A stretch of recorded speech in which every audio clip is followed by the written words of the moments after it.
பெண்கள் வந்து கிராப் வெட்டிக்கணும், பெண்கள் வந்து கர்ப்பப்பை இருக்கக்கூடாது, அதெல்லாம் ஒரு காலகட்டத்தில் சொன்னால் வெவ்வேறு அந்த கான்டெக்ட்ல சொல்கிற ஒரு ஸ்டேட்மெண்ட். அப்போ நகைகளை போட்டுக்கூடாது, அப்போ நகைகளை ஏன் போட்டுக்கூடாதுன்னு பெரியார் சொல்கிறாங்கன்னா, இங்கே நகைகளை பற்றியான அதீத மதிப்பீடுகள் ஒன்று இருக்குது, வரதட்சணை குடும்பம் இருக்குது, இன்னொரு பக்கம் வந்து பெண்கள் நகைகளுக்காக ஒரு பக்கம் வந்து துன்புறுத்தப்படுறாங்க, வன்கொடுமை நடக்குது, இதெல்லாம் நடக்குது. அப்போ உனக்கு நகையே தேவையில்லை.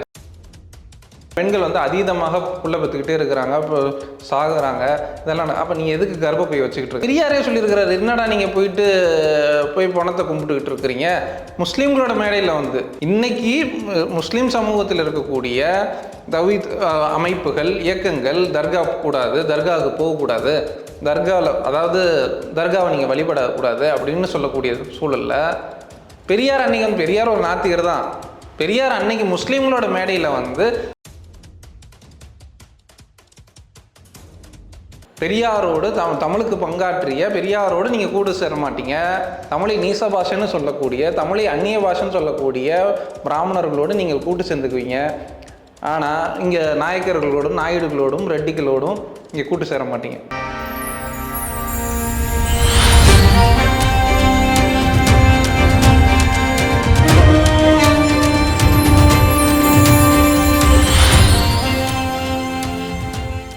நேயர்களுக்கு வணக்கம். இன்று நம்மோடு நேர்காணலில் பேசுவதற்காக எஸ்டிபிஐ கட்சியினுடைய தோழர் திருமிகு அஸ்வத் ஷரீத் அவர்கள் நம்மோடு இருந்திருக்கிறார். வாருங்கள் அவரோடு பேசலாம். சார் வணக்கம். சார் மகிழ்ச்சி. தந்தை பெரியார் அவர்களுடைய நினைவு நாள் இன்னைக்கு. தந்தை பெரியார் அவர்களை இன்றைய இஸ்லாமிய சமூகம் எப்படியாக பார்க்கிறது? தந்தை பெரியார் 21ஆம் நூற்றாண்டில் 2025 இன்னைக்கு பெரியாரோட நினைவு தினம். அதாவது பெரியார் ஒரு 20ஆம் நூற்றாண்டுக்கு இடைப்பட்ட ஒரு காலத்தில் வாழ்ந்த ஒரு தலைவர். அப்போ இன்றைக்கி என்னவாக இருக்குது? இன்றைக்கி ஆர்எஸ்எஸ் 100 விழா கொண்டாடுறப்பாங்க. அதுக்கப்புறம் இந்தியாவில் ஒரு இஸ்லாமிய வெறுப்பு உச்சத்தில் இருக்கக்கூடிய காலகட்டம். இந்த காலகட்டத்தில் பெரியாரை நாம் எந்த அளவுக்கு, அதாவது முஸ்லீம்கள் எந்த அளவுக்கு வந்து புரிஞ்சுக்கிறாங்க, இல்லை முஸ்லீம்களுக்கும் திராவிட இயக்கத்திற்குமான தொடர்பு என்ன? அதாவது 20ஆம் நூற்றாண்டோட மத்தியம காலத்தில் வாழ்ந்த ஒரு தலைவர். அதாவது இந்தியா சுதந்திரம் அடைவதற்கு முன்பும் பின்பும் தேசிய இன கோரிக்கைகள் எல்லாம் உச்சத்தில் இருந்த காலகட்டத்தில் திராவிட நாடு வேணுமா, இந்த ஜின்னா வந்து நீங்கள் அது உங்களுடைய பிரச்சனை, திராவிடஸ்தான் என்பது உங்களோட பிரச்சனைன்னு சொன்ன காலகட்டம். இந்தியாவாக இருக்கணுமா, இல்லை தனித்தமிழ்நாடு இருக்கணுமா, இப்படி பல்வேறு பெங்கால் இருக்கணுமா, இந்த மாதிரி பல்வேறு சிக்கல்கள், தேசிய இன சிக்கல்கள் எல்லாம் உருவான காலகட்டத்தில் பெரியாரும் இருந்திருக்கிறார். அதற்கு பின்பும் இந்தியான்ற ஒரு நாடு உருவாகி அதுக்கப்புறம் ஒரு 20-25 வருஷம் இருக்கிறார். அப்போ இந்த இடைப்பட்ட காலத்தில் வாழ்ந்த தலைவரை நாம் அடுத்த நூற்றாண்டோட ஒரு நூற்றாண்டு 21ஆம் நூற்றாண்டில் 2025 நம்ம பேசிக்கிட்டு இருக்கிறோம். அப்போ நாம் அந்த காலகட்டத்தை நான் திருப்பி மென்ஷன் பண்ணோம்னா, அந்த காலகட்டத்தை நாம் தெளிவாக புரிஞ்சுக்கணும். அன்னைக்கு இந்தியாவாக இருக்குமா, பிரிட்டிஷ் இந்தியாவில் இருந்துச்சா, இல்லை அவ்வளோ 500 சொச்சம் பாளையங்கள் எல்லாம் அந்த சமஸ்தானங்கள் எல்லாம் சேர்ந்து இந்தியாவாக இருக்குமா, ஹைதராபாத் பிரச்சனை ஒரு பக்கம் போட்டுச்சு, இன்னொரு பக்கம் மலபார் சிக்கல் ஒரு பக்கம் போச்சு, மலபார் புரட்சி ஒரு பக்கம் போச்சு, இன்னொரு பக்கம் வந்து பெங்காலோட பிரச்சனை போச்சு, தமிழ்நாடு தனித்தமிழ்நாடுன்னு ஒரு பக்கம் கோரிக்கிட்டு இருந்தாங்க, மத்தியில் கூட்டாட்சி மாநிலத்தில் சுயாட்சின்னு அண்ணா பேசிக்கிட்டு இருந்தார். இந்த எல்லா சிக்கலுக்கு நடுவில் பெரியார் இங்கே ஒரு சீர்திருத்தவாத இயக்கங்களை உருவாக்குறார். அவரும் முன்னாடி காங்கிரஸ் கட்சியில் இருக்கிறார். அப்புறம் காங்கிரஸ் கட்சியிலேருந்து திராவிட இயக்கத்தை தோற்றுவிக்கிறார். அதுக்கப்புறம் அந்த திராவிட இயக்கத்திலிருந்து அவர் அரசியலில், நேரடி அரசியலில், தேர்தல் அரசியலில் பங்கு கொள்ள, ஆனால் சமூக சீர்திருத்த கருத்துக்களில், பண்பாட்டு தலங்களில் பெரியார் வேலை பார்த்துக்கிட்டே இருக்கிறோம். அதில் வந்து இங்கே இருக்கக்கூடிய சாதி இந்து சமூகங்களோடு இருக்கக்கூடிய முரண்கள், அங்கே இருக்கக்கூடிய பிரச்சனைகள், அங்கே இருக்கக்கூடிய பிற்போக்குத்தனங்களை அட்ரஸ் பண்ணுறார். அது அவருக்கே உரிய பாணியில். நாம் முன்னாடி சொன்னது என்னென்னா, அந்த காலகட்டத்தில் இந்தியாவில் இவ்வளோ பிரச்சனை போயிட்டுருக்கு, தேசிய இனச்சிக்கல். அந்த காலகட்டத்தில் ஐரோப்பியன் என்லைட்மெண்ட், ஐரோப்பிய அறிவொளி காலமும் அந்த காலகட்டத்தில் நடக்குது. அப்போ ஐரோப்பிய கருத்துக்களையும் இந்தியாவில் அவர் பேசுகிறார். அப்போ ஐரோப்பிய விழுமியங்கள், விக்டோரியன் வேல்யூஸ் அப்படின்னு சொல்லுவாங்க. அப்போ இது எல்லாத்தையும் பெரியார் அதையும் இங்கே பேசுகிறார். பெண்கள் வந்து கிராப் வெட்டிக்கணும், பெண்கள் வந்து கர்ப்பப்பை இருக்கக்கூடாது, அதெல்லாம் ஒரு காலகட்டத்தில் சொன்னால் வெவ்வேறு அந்த கான்டெக்ட்ல சொல்கிற ஒரு ஸ்டேட்மெண்ட்ஸ். அப்போ நகைகளை போட்டுக்கூடாது, அப்போ நகைகளை ஏன் போட்டுக்கூடாதுன்னு பெரியார் சொல்கிறாங்கன்னா, இங்கே நகைகளை பற்றியான அதீத மதிப்பீடுகள் ஒன்று இருக்குது, வரதட்சணை குடும்பம் இருக்குது, இன்னொரு பக்கம் வந்து பெண்கள் நகைகளுக்காக ஒரு பக்கம் வந்து துன்புறுத்தப்படுறாங்க, வன்கொடுமை நடக்குது, இதெல்லாம் நடக்குது. அப்போ உனக்கு நகையே தேவையில்லை. பெண்கள் வந்து அதீதமாக புள்ள பெற்றுக்கிட்டே இருக்கிறாங்க, இப்போ சாகுறாங்க, இதெல்லாம். அப்போ நீ எதுக்கு கர்ப்பப்பை வச்சுக்கிட்டு இருக்கிற? காலகட்டத்தில் வந்து ஒரு 10-20 குழந்தைகள் பெற்றுக்கூடிய ஒரு சூழல் இருந்துச்சு. இந்தியாவில் வந்து மருத்துவத்துறை வளரல, இந்தியாவில் மருத்துவத்துறை அன்னைக்கு இல்லை. மருத்துவத்துறை போதிய அளவில் இல்லை, வசதிகள் கிடையாது, அறிவியல் ரீதியாகவே இந்தியா மட்டும் இல்லை உலகம் முழுக்க. அப்போ இது எல்லாம் நடக்கக்கூடிய காலகட்டத்தில் ஒரு ஸ்டேட்மெண்ட், என்னப்பா பெண்கள் எல்லாம் இவ்வளோ கஷ்டப்பட்டுக்கிட்டு இருக்கிறாங்களா, கர்ப்பப்பை தேவையில்லை, ஒரு ஸ்டேட்மெண்ட் தானே தவிர அதுக்காக எல்லாரும் என்ன கர்ப்பப்பையை வெட்டிட்டாங்களா, இல்லை ஹாஸ்பிட்டல் தூரம் வாங்க கர்ப்பப்பையை வெட்டுவோம் அப்படின்னு எதாவது வெட்டிக்கிட்டு இருந்தாங்களா? அது ஒரு ஸ்டேட்மெண்ட், அந்த காலகட்டத்தில் நடந்த ஒரு ஸ்டேட்மெண்ட். இப்போ நகைகளை பற்றியும் இதே மதிப்பீடுகள் தான் வச்சுருந்தேன். இப்போ இன்றைக்கும் வரதட்சணை கொடுமையில் 100 பவுன் கேட்டாங்க, 200 பவுன் கேட்டாங்க. தமிழ்நாட்டில் இங்கே ஈரோடு, திருப்பூர், கோயம்புத்தூர் எல்லா பகுதியிலையும் பார்க்குறோம், சமீபத்தில் நியூஸ்லாம் பார்க்குறோம், கேரளாவில் பார்க்குறோம், எல்லா பகுதியிலையும் இன்றைக்கும் வரதட்சணை கொடுமையில் பெண்கள் சேர்த்துக்கிட்டு தான் இருக்கிறாங்க. இத்தனை பவுன் போடு. அப்போ நகையை பற்றியான அதீத மிகைப்படுத்துதல் ஒரு பக்கம் இருக்குது, சமூக ரீதியான அழுத்தம் ஒரு பக்கம் இருக்குது. அப்போ நகையெல்லாம் போடாத. அப்போ இதுதான் அவரோட ஸ்டேட்மெண்ட்ஸ் தவிர இந்த மாதிரி நிறைய ஸ்டேட்மெண்ட்ஸ் அந்தந்த ஒவ்வொரு காலகட்டத்தில். அப்போ ஒரு ஸ்டேட்மெண்ட் அவர் சொல்கிறாருன்னா ஸ்டேட்மெண்ட்டுக்கு பின்னாடி உள்ள சமூக சிக்கல்கள் என்ன அப்படின்றது பார்க்க வேண்டியது இருக்குது. முஸ்லீம்களோட மேடையிலே இன்றைக்கி டிஎன்டிஜே வந்துட்டாங்க, தவி ஜமாத்ஸ் வந்துட்டாங்க, இப்போ இவங்கெல்லாம் தர்கா கூடாது இப்படிலாம் சொன்னதாக பெரியாரே சொல்லியிருக்கிறாரு. என்னடா நீங்கள் போய் பணத்தை கும்பிட்டுக்கிட்டு இருக்கிறீங்க? முஸ்லீம்களோட மேடையில் இன்னைக்கு முஸ்லீம் சமூகத்தில் இருக்கக்கூடிய தவீத் அமைப்புகள், இயக்கங்கள் தர்கா கூடாது, தர்காவுக்கு போகக்கூடாது, தர்காவில் அதாவது தர்காவை நீங்கள் வழிபடக்கூடாது அப்படின்னு சொல்லக்கூடிய சூழலில் பெரியார் அன்னைக்கு பெரியார் ஒரு நாத்திகர் தான். பெரியார் அன்னைக்கு முஸ்லீம்களோட மேடையில் நீங்கள் என்ன இந்துக்களை மாதிரி போயிட்டு தர்காவில் போய் இது பண்ணிக்கிட்டு இருக்கிறீங்க, பணத்தை ஏன் கும்பிட்டுக்கிட்டு இருக்கிறீங்க, அது உங்களுக்கு என்ன சக்தி கொடுக்குமா, இப்படிலாம் பேசியிருக்கிறாரு. அதையும் முஸ்லீம்கள் அக்செப்ட் பண்ணிக்கிட்டு தான் இருந்திருக்கிறாங்க. ஏன்னா இஸ்லாத்தில் அது கிடையாதுன்றதுனால அக்செப்ட் பண்ணியிருக்கிறாங்க. இன்னொன்று, கல்ச்சுரலாக தர்காவுக்கு போகிறத நான் மறுக்கலாம் இல்லை, கல்ச்சுரலாக போகிறாங்க. அவர் சில பேர் ரெஸ்பெக்ட்ஃபுல்லாகவும் போவாங்க, மரியாதை நிமித்தமாகவும் போகிறாங்க. இன்னொன்று, தர்காவில் அடக்கமாக இருக்கிறாரு, அங்கே அவரும் இந்த சமூகத்தில் ஏதோ ஒரு வேலை செஞ்சுருக்கிறார். இப்போ மதுரையில் திருப்பரங்குன்ற சிக்கந்தர் தர்காவாக இருக்கலாம், அவர் ஒரு மேயராக இருந்தார், நாகூராக இருக்கலாம், ஏர்வாடியாக இருக்கலாம். அவர்களும் ஒரு காலகட்டத்தில் மக்களுக்கு வேலை செஞ்சவங்க, மருத்துவம் பார்த்தவங்க, மக்களோட பிரச்சனைகளை சரி செஞ்சவங்க, இவங்கள தான் அவுளியாக்கள்னு சொல்லுவாங்க. இப்போ இந்த அவுளியாக்கள் எல்லாம் ஏதோ ஒரு காலகட்டத்தில், ஆனால் அவர்கள் கடவுளாக மாறும்போது தானே அந்த சிக்கல் நடக்குதே தவிர. அப்போ இதை யார் பேசுகிறாருன்னா, ஒரு நாத்திகரான பெரியார் இஸ்லாமிய மேடைகளில் பேசினார். அன்னைக்கு முஸ்லீம் சமூகம் எந்த குந்தளிக்கலும் இல்லை, அதெல்லாம் அக்செப்ட் பண்ணிக்கிட்டு தான் இருந்துச்சு. இப்போ கருப்பையா அறுத்துறீங்க அப்படின்னு சொல்லும்போது என்ன புதிக்கணுமா? அப்போ அது அவருடைய கருத்து. அன்றைக்கி ரஷ்யாவில் போய் பெரியார் நியூடாவெலாம் நின்றுட்டுலாம் வந்திருக்கிறார், ஃபோட்டோக்கள்லாம் இருக்குது. அப்போ நீங்கள் பெரியார் அனார்கிஸ்ட்னு எடுத்துக்க முடியுமா? இல்லை பெரியார் காங்கிரஸ் கட்சியில் இருந்தார், அதான் சொன்னல. அப்போ அந்த காலகட்டத்தில் பெரியார் பல்வேறு காலகட்டத்தில் பல துண்டு துக்கடாவாக நிறையா இருக்குது. பெரியார் முஸ்லீம்களை குறித்து அதெல்லாம் பேசினார், நாங்களே இல்லைன்னு சொல்ல. அப்போ முஸ்லீம்கள் குறித்து பேசினாரா, நீங்கள் முஸ்லீம் லீக் குறித்து பேசினாரான்றது ஒரு கேள்வி இருக்குது. சில இடங்களில் முஸ்லீம் லீக் குறித்தும் பேசியிருக்கிறார் கட்சியாக. அன்னைக்கு ஆயுத மில்லத்தை குறித்தோ மற்ற தரப்பை குறித்தோ முஸ்லீம்களை குறித்து பேசியிருக்கிறார். அப்போ அந்த இடங்கள்ல அவருக்கு பேசின எதையும் மறுக்கல. அவர் பேசிட்டாருன்றதுக்காக நீங்கள் ஜனநாயக அந்த மேசையில் உரையாடலுக்கே வைக்காமல் எதிர்நிலைக்கு தள்ளி விடணுமா? இன்றைக்கி நாம் தமிழர் போன்ற தரப்புகள் பாரதியாரை போற்றுவோம்னு சொல்லி பெரியாரை திட்டிகிட்டு இருக்கிறாங்க. பாரதியாரை நீங்கள் போட்டுருங்க, போட்டுறாமல் போங்க. அவங்க என்ன சொல்ல வராங்கன்னா, பாரதியார் தமிழை செந்தமிழ் நாடுனும் போதினிலே இன்பத்தேன் பாய்து காதினிலே அப்படின்னு ஒரு பாட்டை வச்சுக்கிட்டு பெரியார் அவர்களை நிறைய விஷயங்கள் சொல்றாங்க. ஏன்னா ஒரு கட்டத்தில் இஸ்லாமியருக்கு ஆதரவாக பேசுறாரு, இன்னொரு பக்கம் இஸ்லாமியர்கள் விரோதிகள் போல பேசுறாரு அப்படிங்கிற ஒரு முரண்பாடு இல்லை. பாரதியார் ஒரு கவிஞர், அடிப்படையில் ஒரு கவிஞர். பெரியார் ஒரு திராவிட இயக்கத்தை தோற்றுவிக்கிறாரு, அரசியல் பேசுகிறார், காங்கிரஸ் கட்சியில் நேரடியாகவே உள்ளே இருந்திருக்கிறாரு. காங்கிரஸ் கட்சியிலேருந்து வெளியே அவரோட கருத்துக்களில் பெரியார் கருத்துக்கள்லாம் முரண்பட்டுக்கலாம். ஆனால் வெளிப்படையாக ஊர்தோடும் மேடைகள் போட்டு எல்லா சாதி சங்க மாநாடுகள்லையும் போய் பேசி இங்கே இருக்கக்கூடிய சமூக பிற்போக்குத்தனங்களில் அதையும் எதிர்த்து ஒரு மனுஷன் பேசிகிட்டு இருக்கிறார். பாரதியார் அப்படி எதுவும் பேசல. அவருக்கு ஒரு கவிஞர். அவர் இல்லை தமிழில் கவிஞர் இலக்கிய ரீதியாக நம்ம பார்த்தோம்னா தமிழை ஒரு அடுத்த கட்டத்துக்கு எடுத்துகிட்டு போயிருக்கிறார். நவீன தமிழில் பாரதியாரோட பங்கு இருக்குதா அப்படின்னு கேட்டால் இருக்குது.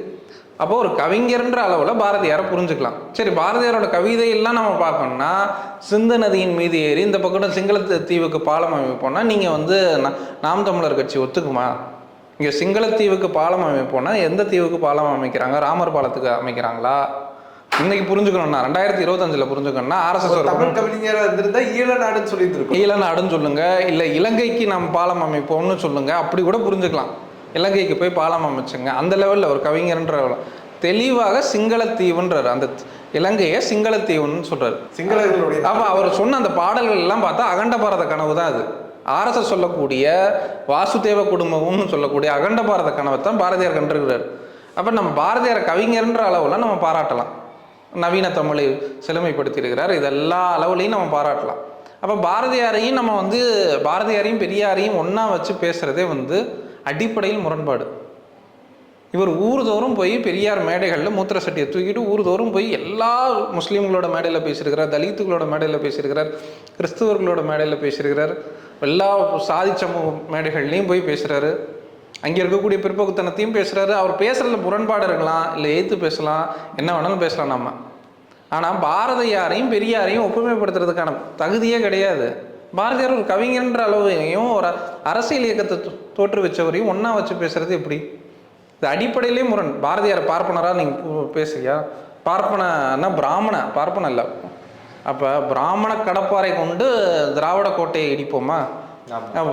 அப்போ நீங்கள் பார்ப்பன அடிப்படையில் பார்ப்பனர் தானே சொல்லணும். நீங்கள் தமிழர்னு சொன்னால் நீங்கள் அந்த வார்த்தை நீங்கள் பிராமணர்ன்ற வார்த்தையை ஏன் பயன்படுத்துறீங்க? பார்ப்பனர்னு பயன்படுத்துங்க. பார்ப்பனர்ன்றது இலி சொல்லலாம் இல்லை, தமிழ் சொல் தான் பார்ப்பனர்ன்றது. பார்ப்பனர் பார்ப்பு குறி சொல்லுவார், ஜோதிடம்னு சொல்லுவாங்க. இப்போ பார்ப்பனர்னு சொல்லிட்டு போங்க, தமிழ் சொல்லு. நீங்கள் அப்போ புதிய விளக்கம் சொல்றது பார்த்தீங்கன்னா என்னன்னா சமூகத்தில் எல்லோரையும் சமமாக பார்ப்பான், அதனால் பார்ப்பான் அப்படிங்கிறது. பார்ப்பான்னு சொல்லிக்கிட்டே போகலாம். இது இந்த அந்த இதை எடுத்துக்கிறீங்களா? இல்லை எப்படி பார்ப்பனர்கள் எப்படி சமமாக பார்ப்பான்? எங்கே பார்த்துருக்குறாங்க? வரலாற்று ரீதியாக நீங்கள் பெரியார் மீது பெரியாரை நாயக்கர்னு சொல்லுவீங்க, பெரியாரை எள்ளி சொல்ல பேசுவீங்க, எல்லாம் பேசுவீங்க. தமிழை நீச பாஷைன்னு சொன்னால் பிராமணர்களோடு நீங்கள் கூட சேர்ந்துக்குவீங்க. பெரியாரோடு தமிழுக்கு பங்காற்றிய பெரியாரோடு நீங்கள் கூட சேர மாட்டீங்க. தமிழை நீச பாஷைன்னு சொல்லக்கூடிய, தமிழை அந்நிய பாஷைன்னு சொல்லக்கூடிய பிராமணர்களோடு நீங்கள் கூட்டு சேர்ந்துக்குவீங்க. ஆனால் இங்கே நாயக்கர்களோடும் நாயுடுகளோடும் ரெட்டிகளோடும் இங்கே கூட்டு சேர மாட்டீங்க. அப்போ நீங்கள் பெரியார் தமிழை காட்டு மிராண்டி மொழின்னு சொல்லிட்டார், அந்த ஒரு வார்த்தை. அப்போ தமிழில் அப்போ திருக்குறளை பெரியார் தான் முரண்பட்டு பேசுகிறார். திருக்குறளில் இருக்கக்கூடிய விஷயங்களில் திருப்பி திருக்குறளை முன்ன வச்சு பேசுகிறதும் பெரியார் தான். அப்போ அந்த முரண்பாடையும் பேசுகிறார். இன்னொரு பக்கம் திருக்குறளை முன் வச்சதும் திராவிட இயக்கம் தான். திராவிட இயக்கத்தை நம்ம எல்லாத்தையும் திராவிட இயக்கத்தை இன்னைக்கு தேர்தல் அரசியலில் திமுக செய்யுது, அண்ணா திமுக செய்யுதுன்றதுக்காக திராவிட இயக்கத்தை நாம் அந்த அளவில் நம்ம மதிப்பிட முடியாதுல்ல. அப்போ திருக்குறளுக்கும் திருக்குறள்ன்ற அந்த வடிவத்திற்கும் அவருக்கான உருவத்தை கொடுத்ததுக்கும் நீங்கள் யார்? திராவிட இயக்கத்தோட பங்கு தான். 100 வருஷத்துக்குள்ளால அதே 20ஆம் நூற்றாண்டுக்கு முன்னாடி திருவள்ளுவர் எங்கே இருந்தார்? திருவள்ளுவரோட பிம்பம் எங்கே இருந்துச்சு? திருக்குறள் எங்கே இருந்துச்சு? அப்போ தனித்தமிழ் இயக்கங்கள்லாம் இங்கே வந்ததுக்கு பின்பு திராவிட இயக்கத்தோட அன்னைக்கு ஆட்சியில் இருந்த திராவிட இயக்கத்தோடு தான் தனித்தமிழ் இயக்கங்கள் எல்லாம் சேர்ந்து அது உருவாகுது. தனித்தமிழ் இயக்கங்கள் தனியாக செஞ்சுட்டாங்க. தனியாக எப்படி செய்ய முடியும்? ஆட்சியில் இருக்கிறவர்கள் அனுமதிக்காமல் தமிழ் எப்படி இங்கே வளர்ந்துருக்கும்? இன்னைக்கு இணையத்தில் நம்ம தமிழில் பேசுகிறோம், தமிழில் எழுதுகிறோம். இதுக்கு ஒரு பங்காற்றுறது யார்? இதுக்கு கவர்மெண்ட் ஃபண்ட் பண்ணுதில்ல. எந்த கவர்மெண்ட் ஃபண்ட் பண்ணுது? நீங்கள் சொல்கிற பிராமண பிஜேபி கவர்மெண்ட் ஃபண்ட் பண்ணுதா, இல்லை திராவிட கவர்மெண்ட் ஃபண்ட் பண்ணுதா? இவங்க அந்த தமிழுக்கு ஃபண்டிங் யார் கொடுக்குறா? இவங்க சொல்கிற பிராமணர்கள் ஆதரிக்கக்கூடிய பிஜேபி கவர்மெண்ட் ஃபண்ட் பண்ணுதா? இல்லை திராவிட கவர்மெண்ட் தானே தமிழுக்கு ஃபண்ட் பண்ணிக்கிட்டு இருக்கிறாங்க. அன்னைக்கு தனித்தமிழ் இயக்கத்துக்கு யார் ஃபண்ட் பண்ணது? ஒரு இயக்கம் வளர்றதுன்னா அதை அனுமதிக்கிறதுக்கும் அந்த இயக்கத்தை அன்னைக்கு ஆட்சியில் இருந்தவங்க. அப்போ அவர்கள் அனுமதிக்காமல் அவர்கள் செய்யாமல் எப்படி வளர்ந்துருக்கும்? தமிழ் எப்படி வளர்ந்துருக்கும்? அப்போ வளர்கிறதுக்கான வாய்ப்பே இல்லைல்ல. காட்டு மிராண்டி மொழிலாம் தமிழில் நீங்கள் எல்லா சிலப்பதிகாரம் எல்லா இதுலேயும் செய்யுள் எடுத்துங்க, எல்லா இதுக்குள்ளாலையும் போய் நோண்டிக்குங்க. நோண்டி பார்த்து சில பிற்போக்கு கருத்துக்கள் இருக்க தான் செய்யும். எல்லாத்துலேயும் இருக்கும் பிற்போக்கு கருத்துக்கள்ன்றதுனால அதை நாம் எந்த லென்ஸில் புரிஞ்சுக்கிறோம், பிற்போக்கு கருத்துக்கள்னு எந்த பார்வையில் புரிஞ்சுக்கிறோன்றதுல மாற்று பார்வைகள் பல இருக்கலாம். அதுக்கு எதிராக ஒருத்தர் பேசுகிறதுனாலேயே அவரை எதிர்நிலைக்கு தள்ளுறது. அதில் இன்னொரு ஆபத்தான விஷயம் என்னென்னா, நாம் தமிழர் மேடையில் 2 முஸ்லீம் பெண்களையும் அதுக்கப்புறம் அபுபக்கர்ன்ற அந்த ஒரு முஸ்லீம் பையனையும் வச்சு பேச வைக்கிறாங்க. அப்போ அந்த பெண்கள் 2 பேரும் ஹிஜாப் போட்டுக்கிட்டு இருக்கிறாங்க. அப்போ நீங்கள் முஸ்லீம் அடையாளம் என்பது இன்றைக்கி இந்தியாவில் சிக்கலுக்குள்ள மாறி இருக்குது. சுற்றி இஸ்லாமிய வெறுப்பு சூழ்ந்துருக்குது. எல்லா பகுதியிலையும் இஸ்லாமிய வெறுப்பு சூழ்ந்துருக்கு. பிஜேபி, காங்கிரஸ், ஆர்எஸ்எஸ் எல்லா பகுதியிலும் ஒரு சமூக ரீதியாகவே முஸ்லீம்ன்ற அடையாளம் சிக்கலுக்குரிய மாதிரி இருக்குது. இப்போ அந்த இடங்களில் நீங்கள் முஸ்லீம் அடையாளத்திலேருந்து யாரை எதிர்க்கிறீங்க? அப்போ முஸ்லீம் பண்புகளுக்கு எதிராக ரொம்ப நீங்கள் எந்த கட்சியில் வேணாலும் இருங்க, முஸ்லீம் அடையாளத்தில் இருக்கிறவர்கள் எந்த கட்சியில் இருக்கட்டும், காங்கிரஸில் இருக்கட்டும், திமுகவில் இருக்கட்டும், பிஜேபியில் இருக்கட்டும், எதில் வேணாலும் இரு. ஆனால் நீ கடைசியில் யாருக்கு அந்த ஐடென்டிட்டியை யாருக்கு இரையாக்குறீங்கன்னா ஒட்டுமொத்த சமூகத்துக்கு எதிராக, முஸ்லீம் சமூகத்துக்கு எதிராக அந்த அடையாளத்தை, அந்த அடையாளம் இல்லைன்னா அவர்கள் மயிரளவுக்கு கூட சமம் இல்லை. அந்த ஹிஜாபும் அந்த அபூபக்கர்ன்ற பேரோ இல்லை நாளைக்கு முகமதுன்ற பேரோ, இந்த பேர் இல்லைன்னா அவர்களுக்கு அந்த மேடையே இல்லை. அந்த பேரும் அந்த ஹிஜாபும் இல்லைன்னா அவர்களுக்கான அந்த மேடை அமைக்கப்படாது, உங்களை பேச வைக்க போகிறதில்ல. அப்போ நீங்கள் அந்த அடையாளம் தான் அங்கே நிற்கிது. அப்போ அந்த அடையாளத்தை வச்சுக்கிட்டு நீங்கள் கடைசி உலகத்தில் கடைசி முஸ்லீம் சாகர வரைக்கும் யார் தலைவர்னு கேட்டால் நபிகள் நாயகம் மட்டும்தான் கடைசி முஸ்லீம் சாகரவர். இப்போ இந்தியாவில் இங்கே முஸ்லீம் லீக் இருக்குது, காதர் மொய்தீன் இருக்கிறார். இங்கே எஸ்டிபி கட்சி தமிழ்நாட்டில் முபாரக் இருக்கிறார், தேசிய அளவில் இருக்கிறாங்க. இப்படி எல்லா கட்சியிலும் தலைவர்கள் இருக்கிறாங்க. இது இந்த நவீன தேசிய அரசுக்குள்ளால் ஒவ்வொரு கட்சிகள் இருக்குது, இந்த கட்சிகளுக்கான தலைவர்கள். அப்போ ஆன்மீக ரீதியாக, அரசியல் ரீதியாக, தங்களோட வாழ்வியல் வழிகாட்டியாக நபிகள் நாயகம் தான். அப்போ எந்த முஸ்லீமும் பெரியார் சொல்லிட்டார் அப்படின்னு போய் கேட்டுக்க போகிறதில்ல. அவனுக்கு நபிகள் நாயகம் அந்த கடைசி பாமர முஸ்லீம் கூட ரசூல்லா என்ன சொல்லியிருக்கிறாரு, நபிகள் நாயகம் என்ன சொல்லியிருக்கிறாங்க, குர்ஆனில் என்ன இருக்குது, ஹதீஸில் என்ன இருக்குது, இப்படி தான் பார்க்க போகிறானே தவிர. அப்போ கலாச்சார ரீதியாக பெரியார் சொன்னதையோ அம்பேத்கர் சொன்னதையோ மற்றவர்கள் சொல்லி ஏற்றுக்கிறாங்க, ஏற்றுக்காமல் போகிறாங்க, அதில் ஒரு டிப்ளமேட்டிக்காக அணுகிறாங்க. அப்போ அந்த விஷயத்தை புரிஞ்சுக்கிறாங்க. அப்போ பெரியார் அன்றைக்கி முஸ்லீம் மேடையில் தர்கா கூடாது அப்படின்னு சொல்லிட்டாரு. அதனால பெரியார் ஒரு நாத்திகர். இஸ்லாம் வழிபாட்டை பெரும்பாலும் இஸ்லாத்திலேயே ஏற்றுக்கொள்ள முடியாதது அப்படிங்கிற மாதிரி ஒரு கருத்து இருக்குது. இல்லை, அது ஏற்றுக்கலாம், ஏற்றுக்காமல் இருக்கலாம், அதெல்லாம் விஷயம். அந்த அடக்கமானவர்கள் அங்கே இருக்கக்கூடிய ஆயிருக்கிறாங்கல்ல, அவர்கள் இந்த சமூகத்துக்கு பணி செஞ்சுருக்கிறாங்க. அவர்கள் இந்த சமூகத்தில் மருத்துவம் பார்த்துருக்குறாங்க, இந்த சமூகத்தில் அரசியல் செஞ்சுருக்கிறாங்க, இந்த சமூகத்திலோட மக்களோட சிக்கல்களை பார்த்துருக்குறாங்க, அவங்களோட வாழ்வியல் சிக்கல்களுக்கு தீர்வு கொடுத்துருக்குறாங்க. அப்போ இஸ்லாத்தை பற்றி போதிச்சிருக்கிறாங்க. அதற்காக அவர்களை நாம் இல்லைன்னு சொல்லிட முடியாது. இன்றைக்கி பெரியார் அங்கே அடக்கமாக இருக்கிறாரு, அதனால பெரியார் செஞ்ச வேலையே இல்லை, அதை வழிபடக்கூடாதான்னு கேட்டால் வழிபடக்கூடாது. இறைவன் ஒருவன் தான், அதை வழிபடக்கூடாதான்னு கேட்டால் அந்த பிரேதத்தை வழிபடக்கூடாது. அங்கே ஏதோ ஸ்பெஷல் சக்தி இருக்குது, அதுலேருந்து எனக்கு கிடச்சிரும். அவருக்காக வேணால் நம்ம இறைவன்கிட்ட வேண்டிக்கலாம், அவரோட ஆத்மா சாந்தி அடையட்டும், அவருக்கான நல்லறங்களை கொடு, இதுன்னு அவருக்காக வேண்டிக்கலாமே தவிர அவர்கிட்ட ஏதோ ஸ்பெஷல் சக்தி இருக்குது அதனால அவர் எனக்கு நன்மையை செய்வார்ன்றது தான் கூடாதுன்றதை தவிர தர்காவே கூடாதுன்னு. அப்போ தர்கா என்பது இந்தியாவை பொறுத்த வரைக்கும் இந்த கல்ச்சருக்குள்ளாலே ஊர்ன ஒன்று. அப்போ அது ஒரு வரலாற்றை சுமந்துருக்கு. தர்கான்றது ஒரு வரலாற்றை சுமந்து வருது. அப்போ நாம் அது கூடவே கூடாதுன்னு சொல்லிட முடியாது. கூடவே கூடாதுன்னா அது இன்றைக்கி எனக்கு இடிச்சு தள்ளிடுங்க, தர்கா கூடாது, கடவுள் இல்லைன்ற மாதிரி அது தர்காவே இல்லை, இருக்குதுன்றது உண்மை, அது இங்கே மக்கள் நம்புகிறாங்கன்றது உண்மை, இதெல்லாம் உண்மை. அது இது எதையும் நம்ம மறுக்க முடியாதுல்ல. தர்கா இருக்குதுன்றது உண்மை, அவர் வந்தாருன்றது உண்மை, அதில் புனைச்சுருட்டுகள் இருக்குது, கட்டுக்கதைகள் இருக்குது, அதெல்லாம் இருக்குது, அதெல்லாம் நம்ம பேசலாம். ஆனால் எதுவாக இருந்தாலும் அது டிபேட்டபிள் தான். அப்போ நான் அதுக்காக அவன் இருக்கவே கூடாது. அப்போ நீங்கள் அந்த பசங்க அந்த 3 பேர் பேசிகிட்டு இருக்காங்க நாம் தமிழர் கட்சியில் முஸ்லீம் அடையாளத்தோடு. தமிழ்நாட்டில் காலங்காலமாக இருக்கக்கூடிய தக்னி பேசக்கூடிய உருது முஸ்லீம்களை இவர்கள் என்னவா புரிஞ்சுக்குவாங்க, தக்னி முஸ்லீம்களை இவர்கள் என்னவா புரிஞ்சுக்குவாங்க? தக்னி முஸ்லீம்கள் எல்லாம் தமிழ்நாட்டை விட்டு வெளியே போயிடலாமா? உருது பேசுகிற முஸ்லீம்கள் பெரியார் விரோதமாக எதுவும் சொல்லலையா? நீங்கள் மொழி வழி மாநிலங்கள் பிரிக்கப்படுறதுக்கு முன்னாடி அப்போ நீங்கள் அந்த கான்டெக்ஸ்ட், நமக்கு ஒரு நினைவுகள் எப்படி கட்டமைக்கப்படுது, அரசியல் நினைவுகள் எப்படி கட்டமைக்கப்படுது அப்படின்றத புரிஞ்சுக்கணும். முஸ்லீம்கள் அப்போ பெரியார் என்ன சொல்லியிருக்கிறாரு எனக்கு விஷயம் இல்லை, எனக்கு முபாரக் என்ன சொல்லியிருக்கிறாரு, காதர் மொய்தீன் என்ன சொல்லியிருக்காரு, காகிதம் இல்லத்தை என்ன சொல்லியிருக்கிறாரு, இங்கே இருக்கக்கூடிய அரசியல் தலைவர்கள்னு நம்ம புரிஞ்சுக்கிட்டோன்னா அப்போ முஸ்லீம் மூமெண்ட்ஸ் என்ன சொல்லியிருக்கிறாங்கன்றது தான் நம்ம முதல்ல பிரதானமாக வைக்க முடியும். பெரியார் அதெல்லாம் சொல்லிட்டார், பாரதியார் அதை சொல்லிட்டாரு, காங்கிரஸ் கட்சியில் நேரு அதை சொல்லிட்டாரு. அன்னைக்கு இருந்த காகிதம் இல்லத்தை என்ன சொன்னார்? அதானே கேள்வி. அன்னைக்கு இருந்தது நேரு காலத்தில் இருந்த காகிதம் இல்லத்தை என்ன சொன்னார்? அதுதான் கேள்வியாக இருக்கணுமே தவிர நேரு என்ன வேணாலும் சொல்லியிருக்கட்டும், நேரு சொல்கிறதை நீ ஏற்றுக்கிறதுக்கு நீ யார்? அப்போ அன்னைக்கு நீ ஏதோ ஒரு இந்தியாவில் இருக்கக்கூடிய ஏதோ ஒரு அரசியல் கட்சி முஸ்லீம் ரெப்ரசன்டேஷன்ஸை பேசக்கூடிய இன்னொரு பக்கம் இவங்க என்ன சொல்கிறாங்கன்னா மைனாரிட்டியே கூடாது, சிறுபான்மை எல்லாம் இல்லை, நீங்கள் எல்லாம் தமிழர்கள். இதுவே ஒரு அபத்தமான வாதம். நவீன தேசிய அரசுகள் எல்லாத்துலேயும், இந்தியாவாக இருக்கலாம், பங்களாதேஷாக இருக்கலாம், ஸ்ரீலங்காவாக இருக்கலாம், மலேசியாவாக இருக்கலாம், பாகிஸ்தானாக இருக்கலாம், உலகம் முழுக்க ஆஃப்ரிக்காவாக இருக்கலாம், ஃப்ரான்ஸாக இருக்கலாம், எல்லா இடங்களிலும் மைனாரிட்டின்னு ஒன்று இருக்கும். அந்த மைனாரிட்டின்னா நவீன தேசிய அரசுகள் ஒன்று உருவாகுதுன்னு வைங்க. நாளைக்கு தமிழீழமே உருவானாலும் அங்கே லிங்குஸ்டிக் மைனாரிட்டின்னு ஒருத்தவங்க இருப்பாங்க, மொழி சிறுபான்மையினர், மதச்சிறுபான்மையினர் அப்படின்னு இருப்பாங்க. அப்போ அவங்களோட கலாச்சாரங்கள், அடையாளங்கள், பண்பாடுகள், வரலாறுகள் இதெல்லாம் பெரும்பான்மைவாதத்தால் நசுக்கப்படுது, இல்லைன்னா ஒடுக்கப்படுது, அது இல்லாமல் ஆக்கப்படுது அப்படின்றது கேள்வியாக இருக்கும். அப்போ அது எல்லாத்தையும் நீங்கள் வந்து சிறுபான்மையே கிடையாது, நீங்கள் எல்லாம் தமிழர்கள், நானும் தமிழன் தான், தமிழ் தான் பேசுகிறேன், என் ஊர் காரைக்குடி தான், சிவகங்கை மாவட்டம் தான், அதெல்லாம் பிரச்சனை இல்லை. அப்போ நீங்கள் தமிழராக இருக்கிறதோ உருது முஸ்லீம்ஸாக இருக்கிறதோ இது பிரச்சனை கிடையாது. அப்போ நீங்கள் மைனாரிட்டியே கிடையாது. அப்போ பெரியார் காலத்தில் இன்றைக்கி நான் முன்னாடி இன்டர்வியூ ஆரம்பிக்கும் போது சொன்னேன், நாடுன்னு ஒன்று இருக்குமா அப்படின்ட்டு. பாரதியாருக்கே இன்றைக்கி நாடு இருக்குமா? இன்றைக்கி சோவியத்தை பார்த்து காளி கண் சிவந்தாள் அப்படின்லாம் சொன்னார். அப்போ நீங்கள் வந்து அதுவும் சிகப்பாக இருக்குது, இதுவும் காளியோட கண்ணும் சிகப்பாக இருக்குன்றதுனால 2 சிகப்பையும் அவர் லிங்க் பண்ணிக்கிட்டாருன்னு நினைக்கிறேன்.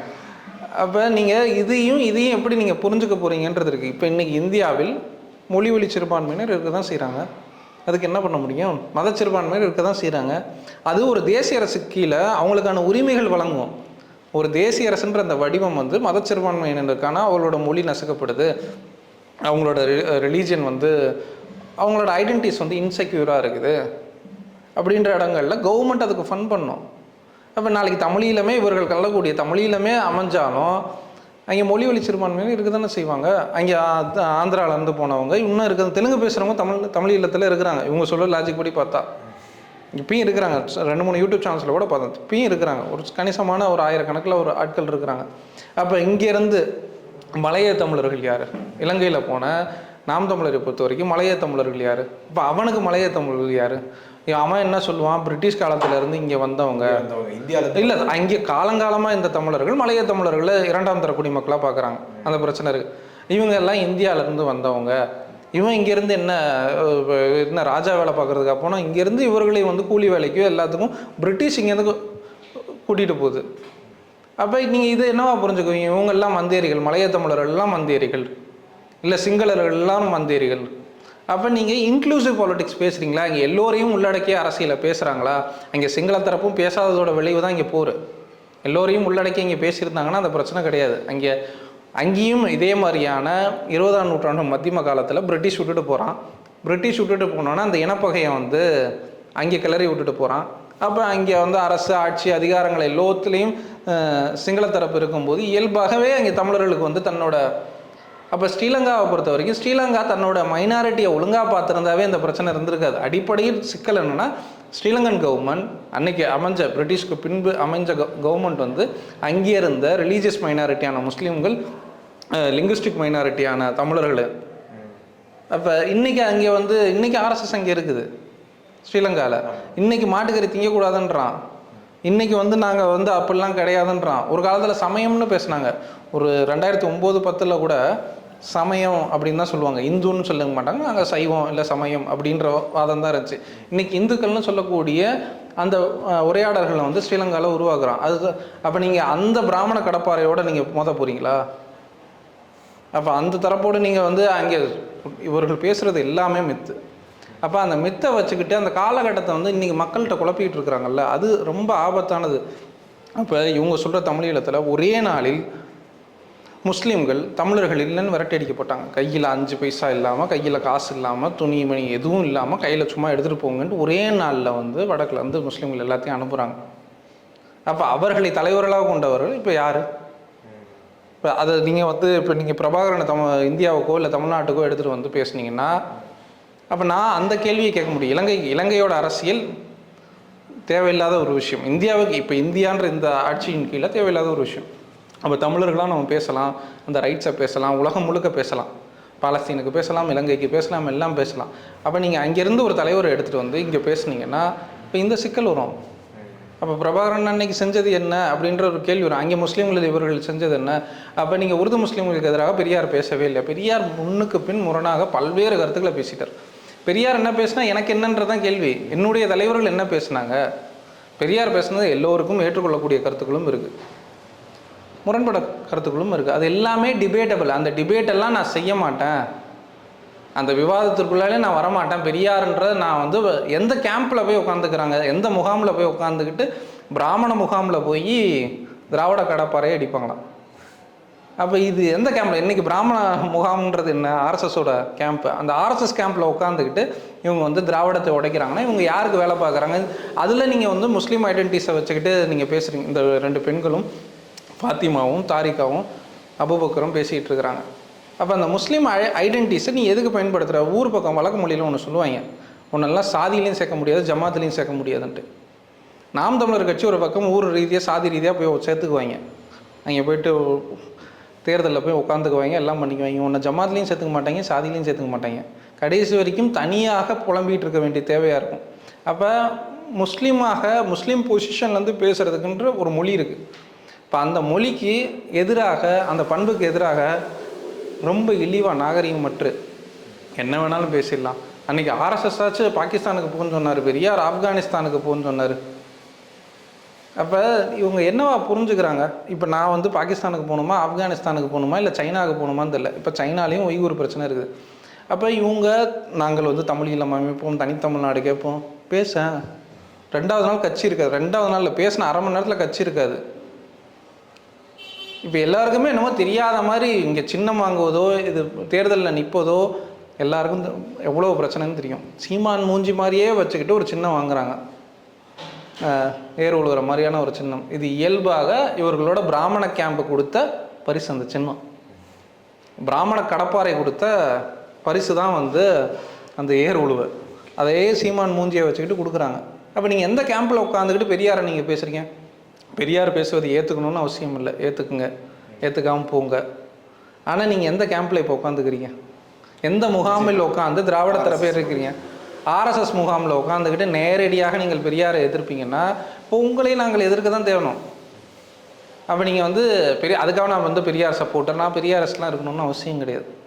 அப்போ நீங்கள் ஒரு இன்னைக்கு உள்ள வெறுப்பு சூழலில், இப்போ இன்றைக்கி திமுகலையும் முஸ்லீம்கள் இருக்கலாம்.